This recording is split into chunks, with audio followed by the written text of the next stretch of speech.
Good day. What we sow, we shall reap. I was listening and reading and thinking about Galatians 6 and what Paul says about sowing, reaping, and it's a powerful place to look for me, I think for all of us. Like, what seeds are we sowing?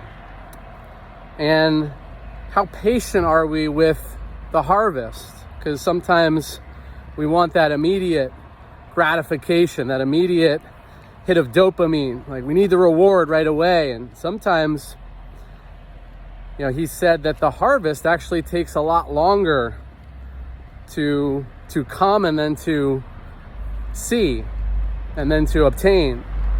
But the sowing can be quick. You can sow seeds real quickly. And then we got to be patient. Sometimes we got to nurture the area where we've planted the seeds.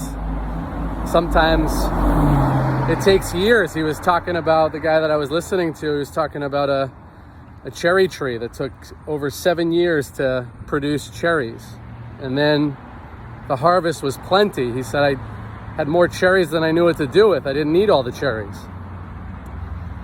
And so as we think about this also, he says, plant seeds of righteousness, peace, and you'll reap the rewards.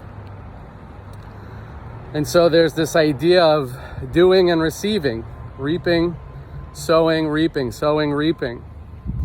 I think it's interesting to think about. It's interesting because, a little side note, but I was trying to think about how it was related.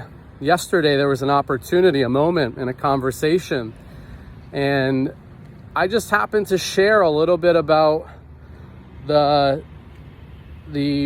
curiosity I've had with discipleship and how I've entered into this discipleship relationship with Tony. And it's because I've said it, it's led to conversations, and it led to a powerfully, I don't want to say charged conversation, but amazing conversation between me, Tony, and someone else. And I got to experience what it's like to be in a sensitive conversation about faith and belief and race. And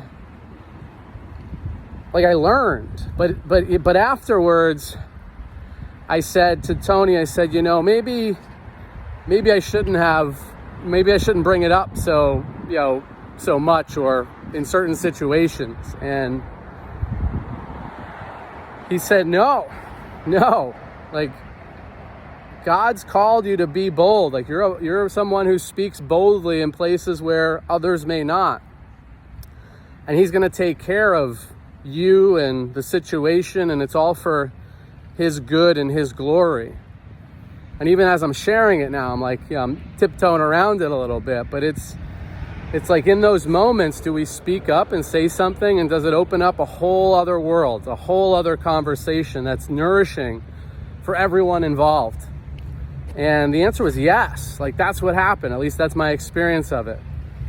And I got to see how Tony handled it.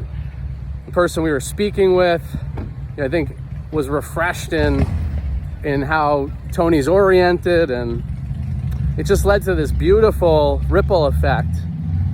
But if we hadn't spoken up and shared about our faith, conversation wouldn't have happened. And so sometimes we do reap in the immediate, but it might have been a long time coming too. The boldness that was sowed a while back is now reaping some rewards. So sow and reap, Galatians 6. Have a beautiful, blessed day.